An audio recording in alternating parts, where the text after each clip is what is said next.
கோவை நீலகிரி மாவட்டங்களில் அதி கனமழைக்கான red alert விடுக்கப்பட்டிருக்கக்கூடிய நிலையில் அங்கே மேற்கொள்ளப்பட்டிருக்கக்கூடிய முன்னெச்சரிக்கை நடவடிக்கைகள் என்ன என்பது குறித்து விவரிக்க காத்திருக்கிறார் செய்தியாளர் கார்த்திக்.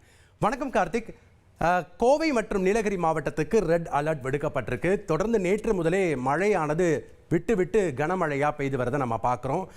தற்போது அங்கே என்ன மாதிரியான முன்னெச்சரிக்கை நடவடிக்கைகள் எடுக்கப்பட்டிருக்கு, அங்கே இருக்கக்கூடிய கள விவரங்களை பதிவு பண்ணுங்க.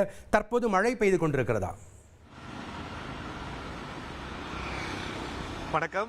நேற்றிலிருந்தே கோவை நீலகிரிக்கு மழை தொடங்கிருச்சு. நாளை மறுநாள் மிக அதி கனமழைக்கு வாய்ப்பு இருப்பதாக வானிலை மையம் அறிவித்திருக்கு. குறிப்பாக ரெட் அலர்ட் நீலகிரி கோவை மாவட்டத்துக்கு கொடுத்திருக்காங்க.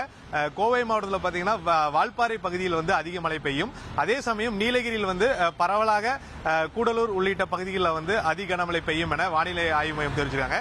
இதை முன்னிட்டு மாவட்ட நிர்வாகம் பல்வேறு ஏற்பாடுகளை தயார் நிலையில் வச்சிருக்காங்க. இது மட்டும் இல்லாம பேரிடர் மீட்பு குழு 3 குழுக்கள் சென்னையிலிருந்து நேற்று அனுப்பப்பட்டு இன்று காலை அவங்க வந்தடைஞ்சிட்டாங்க.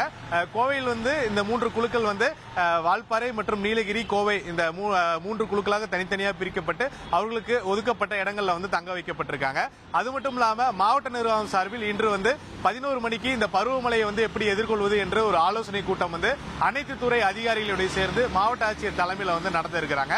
இந்த கூட்டத்தில் பாத்தீங்கன்னா கோவை மாவட்டத்தில் இருக்கக்கூடிய மழை அதிகமா பெய்யக்கூடிய பகுதி, அந்த மழை பெய்த பிறகு தண்ணீர் உடனடியாக அதோடைய வடிகால் பகுதியை சென்றடைவதற்கான பகுதிகளை சீராக வைக்க வேண்டும். அதே சமயம் மின்சாரத்துறை, நெடுஞ்சாலைத்துறை இவை அனைத்தும் 24 மணி நேரமும் தயாராக இருக்க வேண்டும். அதாவது சாலைகள் மரங்கள் விழுவது, போக்குவரத்து பாதிப்பு ஏற்படாமல் இருப்பது, அதே சமயம் மின்சாரம் துண்டிப்பு அதை சீராக விநியோகம் செய்வதற்கான உத்தரவுகள் கொடுக்கப்படும் எதிர்பார்க்கப்படுகிறது.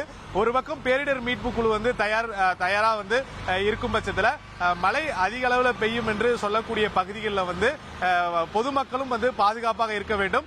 தண்ணீர் அதிகமாக வரக்கூடிய பகுதிகள், அதாவது ஆற்றங்கரைகள் தண்ணீர் அதிகமாக வருதுன்னு சொல்லிட்டு அங்க போய் குளிப்பது, புகைப்படம் எடுப்பது, செல்ஃபி எடுப்பது போன்ற செயல்களில் ஈடுபட வேண்டாம் என மாவட்ட நிர்வாகம் எச்சரிக்கை விடுத்திருக்கு.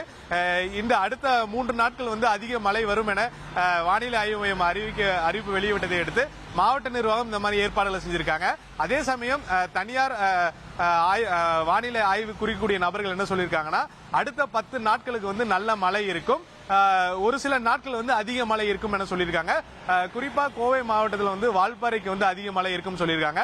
அதே சமயம் மாநகராட்சி பகுதிகளில் தேங்கக்கூடிய நீர்கள் மேம்பாலங்களுக்கு கீழேயும் சாலைகள் தேங்காமல் இருப்பதற்கு தூய்மை பணியாளர்கள் மற்றும் துறை சார்ந்த அதிகாரிகளுக்கு அறிவுறுத்திருக்காங்க.